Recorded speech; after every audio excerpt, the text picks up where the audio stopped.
Quin balanç feu des que vau iniciar els vostres primers passos i si van ser complicats? Jo el balanç que faig és molt positiu, però crec que a vegades des de fora pot donar la impressió que sempre tot és molt maco i que només se veuen els fruits, no? Perquè realment és així, només es veu l'exhibició, diguem, quan va bé, la funció. Però des de dins he de dir que és una carrera que comporta, almenys pel que a mi respecta, molts alts i baixos i una part també de foscor molt important, la que es transita per després poder donar llum, no? Però al final crec que és una professió que requereix doncs, molt treball, molta disciplina, molt conèixer a un mateix, passar per situacions que no són fàcils, com estar sempre amb gent diferent, en llocs diferents, i ja no és només estar amb gent diferent, sinó que és que en totes les persones que et trobes has d'estar contínuament intercanviant emocions i al final són coses que són molt personals i estàs contínuament donant-te a tu mateix, no? I és difícil també trobar un equilibri pel que respecta doncs, a la part més personal, més familiar. Crec que és força complicat i que a vegades la gent doncs, potser no s'ho pot imaginar, però el balanç és molt positiu, perquè sé també justament pels moments difícils que he passat i la pedra que he picat, doncs que avui en dia jo estic molt satisfeta de tot el que faig i ja està, que sigui així. Pues el balance, hay que decir no mucho, y no en el sentido de que alguien te ofrece un rol, por ejemplo, que no es para tu voz y tú dices no, de saber cuáles son mis fortalezas y mis límites, ¿no? De decir, bueno, yo podría cantar este rol, pero en 10 años, o este rol ya me pasó el tiempo y ya no lo puedo cantar más, por ejemplo. De también decir no en los ensayos, de, por ejemplo, ¿puedes cantar colgado de 10 metros de altura? No, pero ¿por qué no? O sea, y también no tener miedo de poner los límites a la hora de trabajar, y yo creo que eso te ayuda a mantener también un balance de recordarte que esto es un trabajo. Obviamente es nuestra pasión, es lo que nos mueve. Yo creo que todos estamos de acuerdo de que tu niño interno vive ahí de, ay, estoy cantando aquí, y qué bonito este teatro, y ay, estoy cantando esta pieza y este rol. Eso nunca se va, pero hay que mantener el balance de, esto es una responsabilidad también, y tienes que cumplir con tus responsabilidades. Pero no tienes que cumplir con las responsabilidades de todo lo que pasa alrededor también. Entonces creo que los límites te ayudan un montón a mantener ese balance de, ay no, pero es que a mí me cae mal esto y que no sé qué. No es de, ni siquiera es personal, pero creo que eso se puede perder mucho si no tenemos muy claro cuáles son nuestras responsabilidades y cuáles son los límites también. En fin, algo así. Sí. Bueno, en el meu cas, els començaments van ser difícils perquè no tenia clar el que volia fer. O sigui, jo volia ser cantant d'elit i d'oratori i el meu profe em va enganyar i em va dir canta òpera també. I bueno, i llavors, estàs, no? Sí, i llavors vaig veure que només cantant lead i oratori és molt difícil guanyar-te la vida, les fluctuacions aquestes de feina que té el món de l'òpera en el món del recital, o ets un top mundial o és difícil, i més vivint aquí a Catalunya o a Espanya, perquè no hi ha tant de mercat sobre això. I l'altre és que llavors vaig descobrir el món de l'òpera, em va agradar i també faig òpera quan puc i tal, però jo sí que he fet renúncies a nivell personal de dir, si tinc fills, no vull estar 4 mesos fora de casa o 6 mesos fora de casa. De manera que tinc menys feina, però accepto projectes que em queden relativament a prop o que puc compaginar amb la vida familiar i sé que no... Ara, a l'edat que tinc, ja no arribaré a un nivell més alt del que tinc, però en el seu moment també vaig aprendre i estic molt tranquil amb el fet de prendre decisions sobre la pròpia vida i posar-ho en una balança amb el tema professional. I el fet, jo crec que el més important és això, perquè quanta gent hi ha també que igual arriben a tenir molta fama, una gran carrera, molt èxit, i després igual a la vida personal queden coixos, no? També, perquè he vist casos també de gent que se n'empenedeix, igual de no haver format una família, o n'hi haurà qui no, n'hi haurà qui estarà content amb la decisió que ha pres i ja està, però vull dir que penso que al final el més important és ser fidel a les necessitats d'un mateix, no? I pensar sempre si compensa. Si el que estàs fent et compensa a nivell personal o no. Si és que sí, fantàstic, i endavant.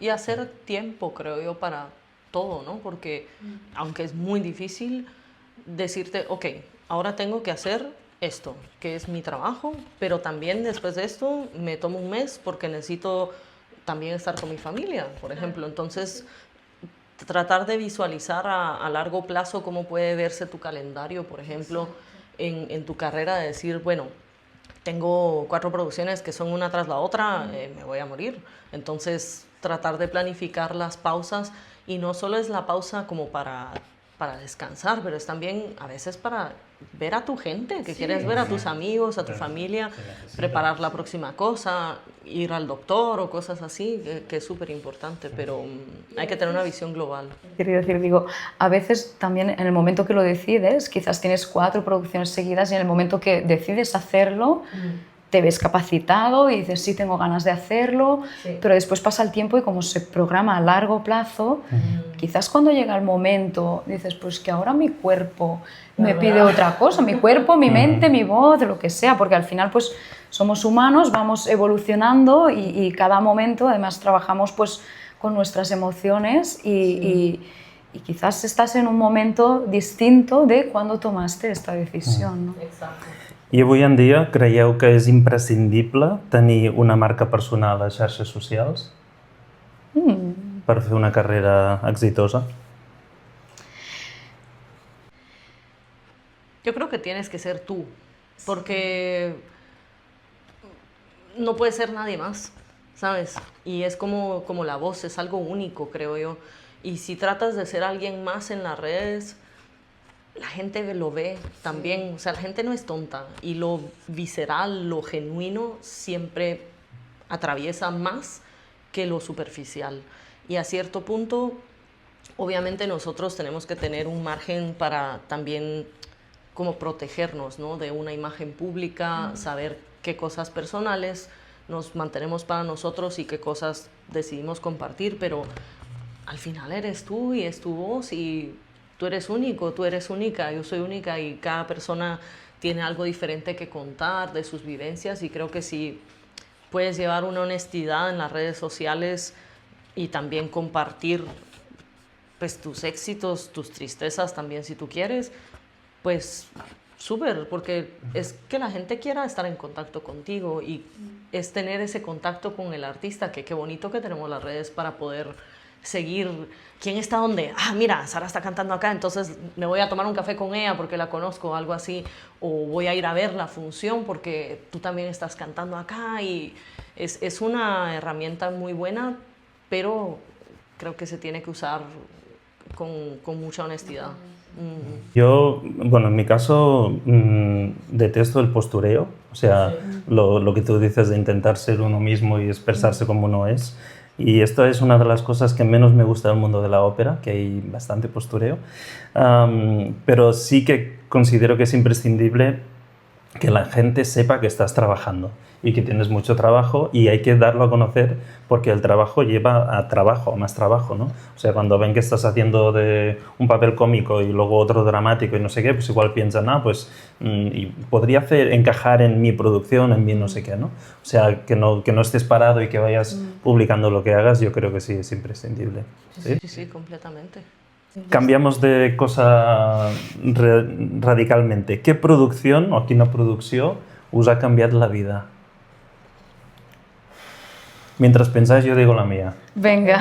Quan jo portava alguns anys, però pocs, sent cantant, em va arribar l'oportunitat de fer un projecte amb Peter Brook, que va ser un director d'escena que es va morir fa un any i mig o així, i que feia unes posades en escena molt minimalistes, o sigui, no eren ni amb orquestra, eren només amb piano, l'escenografia eren 4 canyes de bambú i ja està, i amb això vam fer la flauta màgica.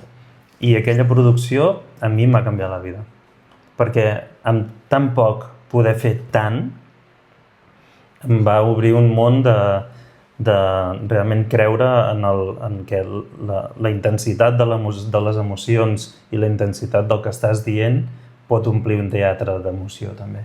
I després vaig tenir la sort de fer la gira mundial que es va fer d'aquest espectacle, de manera que a mi això em va canviar la vida. Vaig estar 2 anys i mig viatjant pel món fent això. Que maco. O sigui que Hi havia més d'essència que no de actuàvem en teatres de teatre, no en teatres d'òpera, de manera que la gent seia en coixins i estaven a 1,5 metres nostre. Que maco. O sigui que això em va canviar la vida, sí. I des de llavors que intento tornar a fer coses d'aquest estil, però se'n fan molt poques. I vosaltres, quina producció us ha canviat? Per bé o per mal? Jo, la veritat que no sabria dir una...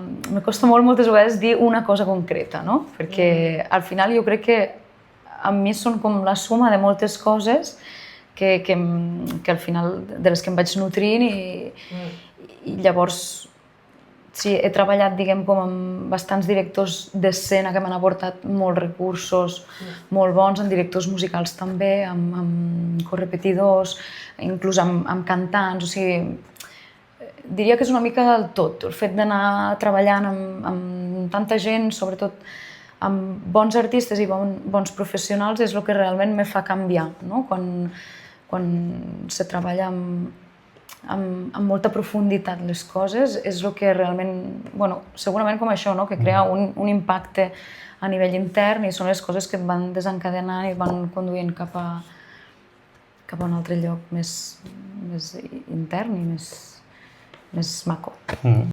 Sí, no, estoy completamente de acuerdo contigo. Es difícil aterrizar en una particular, pero tendría que decir, todas forman parte de tu historia.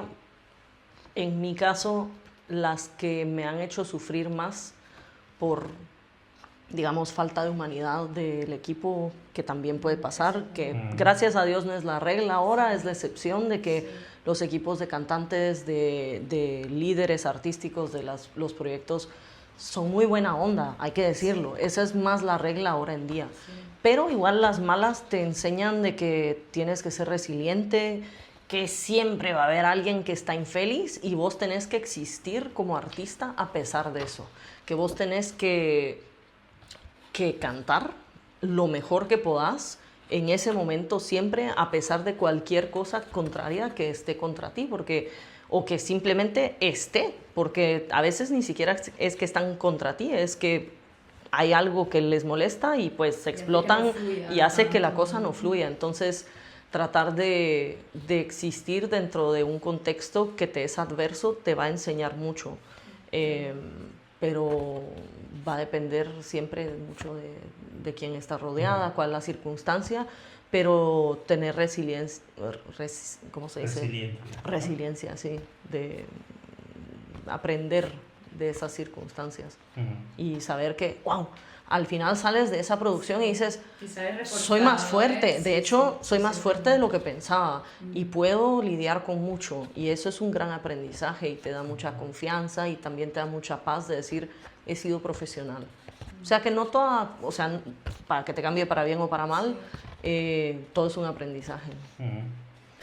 Quin és el mite més fals sobre ser cantant d'òpera professional? ¿Cuál es algo que no es verdad? Pero que la gente cree.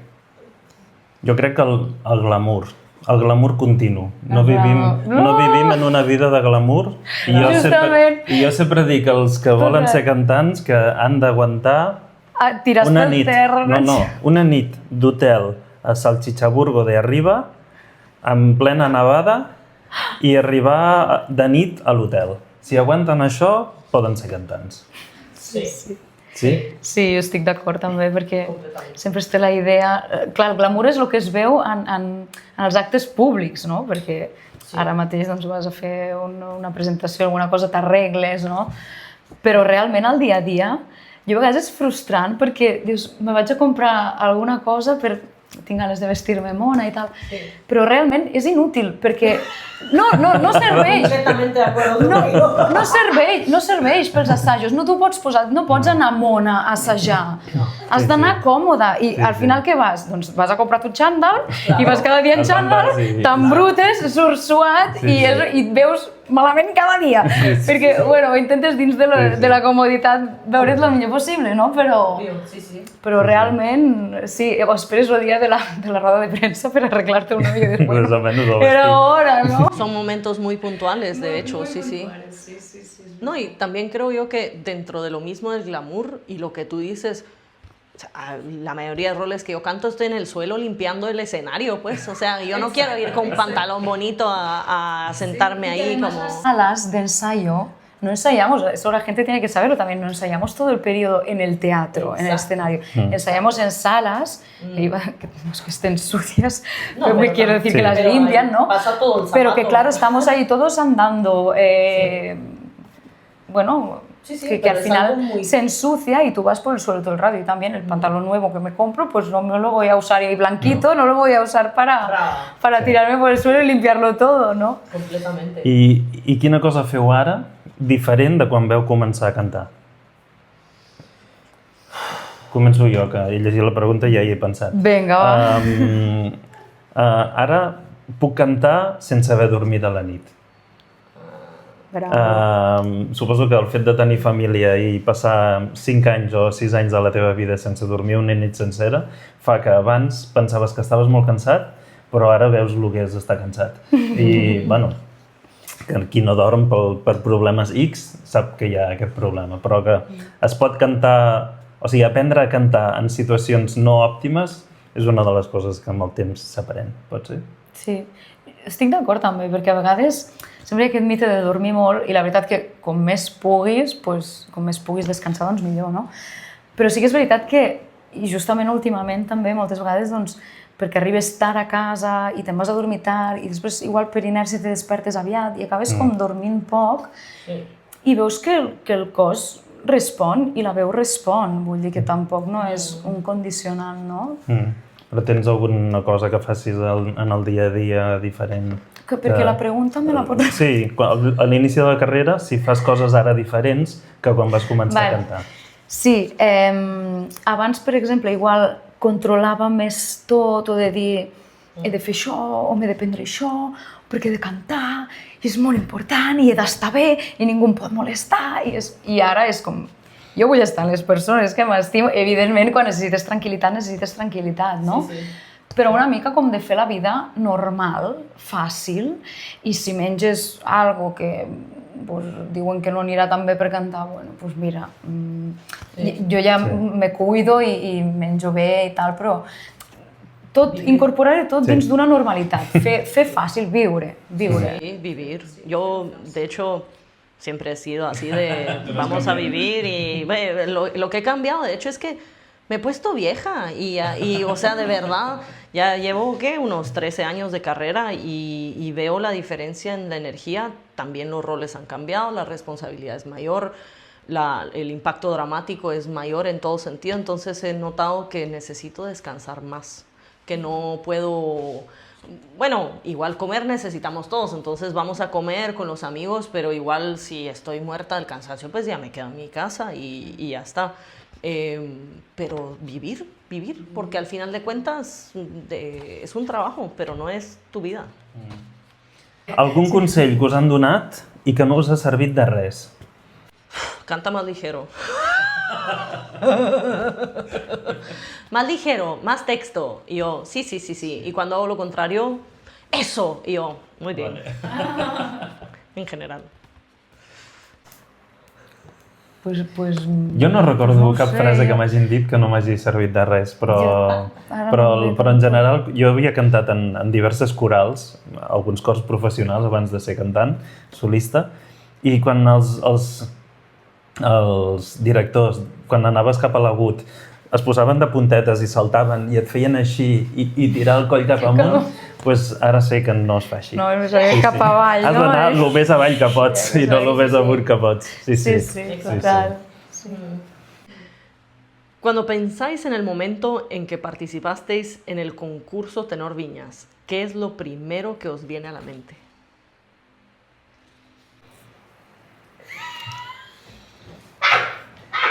Jo que aquell dia vaig ser molt feliç, guanyar Vinyes a Barcelona, hi havia la meva família i tot. Tinc un sentiment agradolç, perquè va ser molt dolç, però també hi va haver una sèrie de coses que van passar aquell dia que el meu representant de llavors no va venir ni a l'entrega de premis, coses que hauria pogut aprofitar molt més l'impuls que va donar el concurs i que no va ser així. Sí que em va donar un impuls molt important, evidentment, però que jo crec que si hagués tingut més experiència, hauria aprofitat més l'impuls del concurs. Jo em vaig presentar 2 vegades, llavors la primera no vaig arribar a la final i la segona vegada, que va ser l'any següent, vaig fer la inscripció, però vaig pensar, no m'hi presentaré, perquè estava fent una producció a Sarrià i jo ja estava feliç perquè estava cantant, per tant era com dir, pues no necessito, no? I llavors vaig pensar, dic, mira, si les fases cauen en dies que em va bé, hi vaig, i ho aniré decidint pas a pas, i si no, no hi vaig. I a casa no vaig dir res, ningú sabia que m'hi presentava ni res. Llavors, va arribar el dia de la primera, i bueno, hi vaig. I faig la primera fase, i em van passar la segona. Va arribar el dia de la segona i jo com me sentia, bueno, hi vaig. I llavors va anar sent així una mica i la veritat que estava en un moment que jo em sentia com més segura, molt més que l'any anterior, perquè jo havia fet un treball important amb mi mateixa i amb la tècnica, no? Amb el cant també. Llavors jo crec que aquella seguretat i la confiança i el fet de presentar-me allà i mirar el jurat, perquè els mirava també una mica com desafiant, no? Com dir, aquí estic jo. I podia resultar com no, però va donar bon resultat i la veritat que tinc molt bon record perquè va ser com, doncs mira, des de tu surt la força, o sigui, no és perquè potser el primer any a vegades esperes que t'aprovin o que et donin un reconeixement des de fora i, en canvi, quan tu saps que tu et presentes en el que tu ets i en el que tu fas i tu en allò ja en tens prou i ja hi creus i saps que el concurs no serà un condicionant, doncs llavors jo crec que hi arribes més sòlid, amb més força i amb més confiança i la veritat que l'efecte, el resultat final va ser molt positiu i va ser molt emocionant perquè després jo quan vaig arribar a la final vaig trucar a casa, vaig dir mira que m'he presentat, he arribat a la final i tots molt contents, els meus pares, la meva germana, la família en general, van vindre al concert de la final i després a l'entrega de premis també van ser força premis i va ser molt emotiu. I després del concurs Vinyes sí que va ser un abans i un després perquè el concurs amb els premis em va permetre poder-me introduir en un mercat més internacional i sobretot treballar en grans teatres que veus també, tot i que començant amb papers més petits, però veus també una manera de treballar de com funciona un teatre per dins i vaig poder aprendre molt i a partir d'aquí anar creixent. Vull dir que sí que va ser un pas realment important. És un concurs que sempre dic que és el meu concurs, ¿no? Completamente de acuerdo contigo. Yo cuando pienso en Viñas digo, me trajo tanto, o sea, a mí me abrió las puertas a España, en realidad. Y el teatro del Liceu es donde yo canté mi primer rol principal en un teatro de ese tamaño.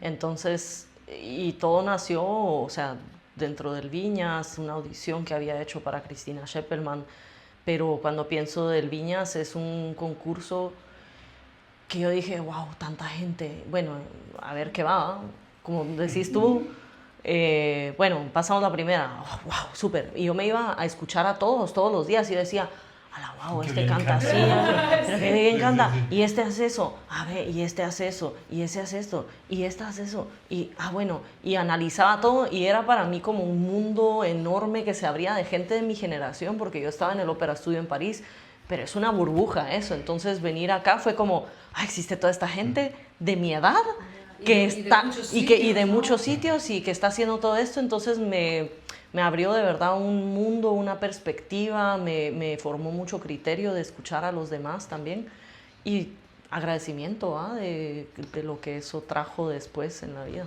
Bueno, en fin. Siguiente pregunta. ¿Qué consejo le darías a vuestro yo de entonces? O sea, yo diría, calma, todo va a estar bien, seguí con la curiosidad que tenés de crecer, de aprender y vas a tener trabajo, todo va a estar bien. Pero seguí haciendo lo que estás haciendo. Seguí creciendo, seguí creciendo. Sí. Jo pensava una mica el mateix també, no? Com confia que tot anirà bé. Però clar, tot anirà bé, t'ho dic ara perquè ara ja ho sé i ja ho has vist, no? Però llavors sí, jo estic contenta de com ha anat. Tot ha sigut un aprenentatge, inclús quan no ha anat tan bé i quan m'he equivocat, doncs n'he après i després he intentat ser millor i fer-ho millor. Llavors forma part del procés, crec. Jo una cosa que vaig aprendre llavors, i una cosa que no sabia llavors i que vaig après després, és que has de cantar, o sigui, has de dir que sí només a el que pots cantar superbé. Quan comences i et donen l'oportunitat de cantar, no sé, al Capitol de Toulouse, al Teatro Municipal de Chile, al Santiago de Chile, no sé què, dius, lo que sea, no? Però si fas una cosa que està per sobre de les teves possibilitats o que tu no pots cantar al 100% i sent top amb allò que fas, és millor dir que no. I això m'ho va dir la Teresa Berganza, em va dir... Després estava de jurat al Vinyes del meu any. I el meu també? Que ens van presentar el mateix any? No, jo soc més gran que tu. Però ella devia estar de jurat a més d'això. Que fort, no? Però a mi em va dir, diu, Roger, una carrera està llena de no, de nos. Sí. És un bon consejo, també me lo han dit. I esperar el moment per fer alguna cosa en què tu pots demostrar que ets millor que la resta, val la pena esperar aquest moment. I jo és una cosa que no vaig fer al principi, però que després he fet. Però jo crec que al principi, quan comences, hi ha una mica la por de dir m'han ofert això i si després no m'ofereixen una altra cosa, no? Una mica com per no quedar-te sense feina, perquè ja és una gran oportunitat tenir l'oportunitat d'estar en un teatre. I això ja és una lliçó que vaig aprendre al Covid, que com se va cancel·lar tot, tenia algunes coses de les que em vaig alegrar que es cancel·lessin.